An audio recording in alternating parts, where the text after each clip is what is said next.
এই 2026-এ এসে আমাকে যদি আবার বলা হতো যে তুমি সফটওয়্যার ইঞ্জিনিয়ার হও এবং জিরো থেকে শুরু করো, তাহলে আমি এই স্কিলগুলো এখন শিখতাম। সেগুলো কি?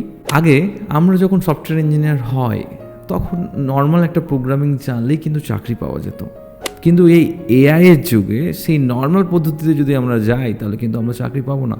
আমাদের কিছু স্টেপ ফলো করতে হবে। কি সেই স্কিলগুলো যেগুলো শিখলেই আমি জব পেয়ে যাব? যতই এআই আসুক, ইউজার ইন্টারেকশনের জন্য কিছু একটা জিনিস লাগবে।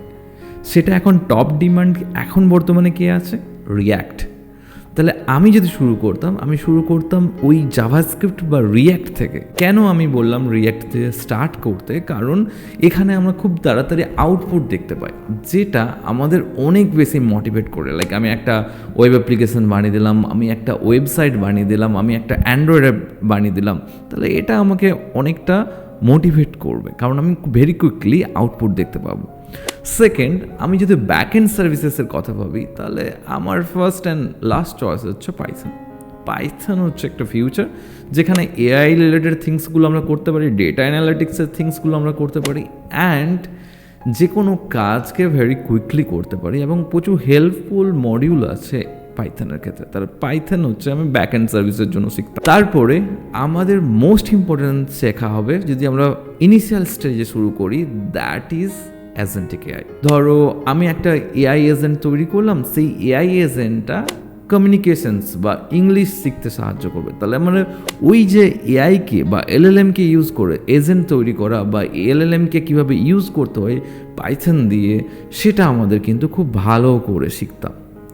এরপরে যতই এআই আসুক, যতই যা কিছু আসুক, আমাদের কিন্তু ডেটা স্টোর দরকার। তাই আমি একটা যে কোনো ডেটাবেস, আমার যেটা সব থেকে ইজি এবং সিম্পল মনে হয়, এসকিউএল ডেটাবেস, মাইসিকিউএল শিখতাম এবং সেখানে ডেটা স্টোর রাখতাম। এরপরে মোস্ট ইম্পর্ট্যান্ট থিং, আমি যে প্রজেক্ট করলাম, আমার ফ্রন্ট এন্ডে চলছে রিয়্যাক্ট অ্যান্ড্রয়েড অ্যাপ্লিকেশন, ব্যাক এন্ডে চলছে পাইথন, আমার ডেটা স্টোর থাকছে এসকিউএলে। এরপরে আমাকে কী করতে হবে? আমার পুরো যে প্রজেক্টটাকে ডিপ্লয় করতে হবে কোনো একটা ক্লাউডে বা কোথাও। তাহলে আমি AWS একটু শিখে পুরো সিস্টেমস আমি সার্ভারে ডিপ্লয় করতাম। তাই শুধুমাত্র প্রোগ্রাম শেখো না, পুরো স্ট্যাক শেখো, তাহলে কিন্তু তোমার জীবন সুন্দর হবে।